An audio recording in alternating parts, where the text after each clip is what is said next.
it's Erin Mae. I'm here today to show you a little demonstration of how I hold my mountain dulcimer tilted up at a bit of an angle on my lap and using a strap. So the mountain dulcimer is a folk instrument, which means there's not a right way of holding it. It sits in our laps, and every dulcimer is shaped differently and every lap is shaped differently. So there isn't a right way to do this. But recently I've had several students ask me to show them my way. So here's a little video to demonstrate that. So a first and probably traditional way of playing the mountain dulcimer is with it sitting flat on your lap like this. And even if you're holding it flat on your lap, I definitely recommend tilting it at an angle so that the first and second frets are sort of centered over your knee, for me, my left knee. And that means that when I'm pressing down on the strings at those frets, my dulcimer doesn't do the teeter-totter, which is what you get if you hold it straight across your lap and then you press down on those first frets and it wants to tip up. So if I angle it on my lap so that the first and second frets are centered over my knee and the strumming side is tucked in tight against my hip and my stomach, that gets me the most lap for the length of my dulcimer. But I started tipping mine up years ago for a few reasons. One, my favorite dulcimer player and mentor was David Schnoffer, and with him then Stephen Seifert. I learned a lot from both of them, and they both tipped their dulcimers up as well.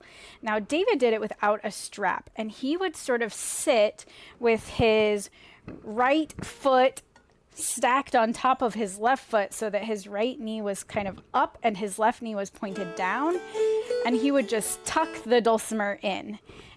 And I can do that for a few minutes, but it kind of relies on my strumming hand to also hold the instrument in place, which adds a little more tension to my strumming hand.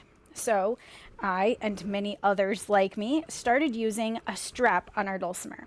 This is just a guitar strap. It's guitar strap buttons. This one didn't come with the buttons. They were added later. A lot of times you'll see the buttons right at the end of the instrument, and in this case the dulcimer doesn't really have a flat spot here.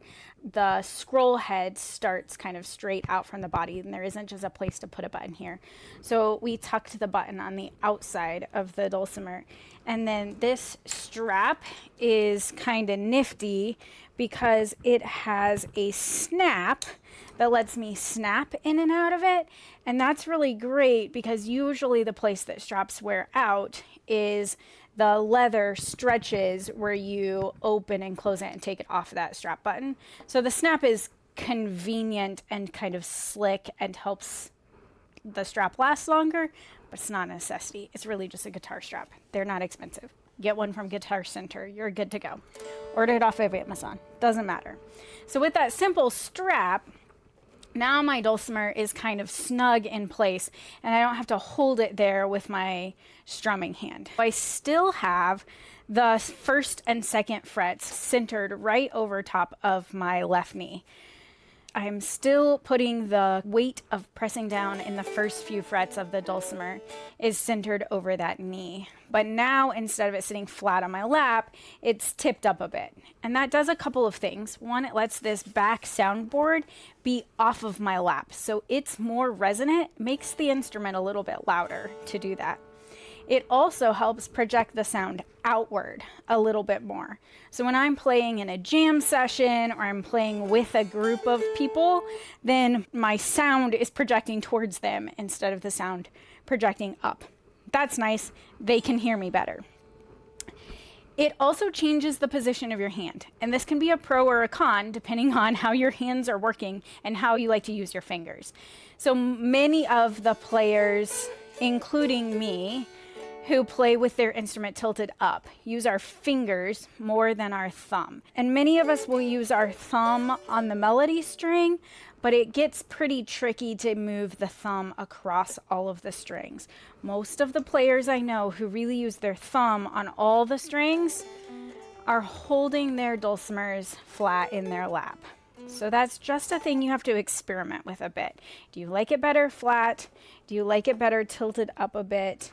And will a strap help it feel like it's more secure in your lap so that both hands and arms are free to move around and get the clearest sound out of the instrument and the best ergonomics, body mechanics, all of those things. So I hope this helps give you a little clue about how I hold my mountain dulcimer.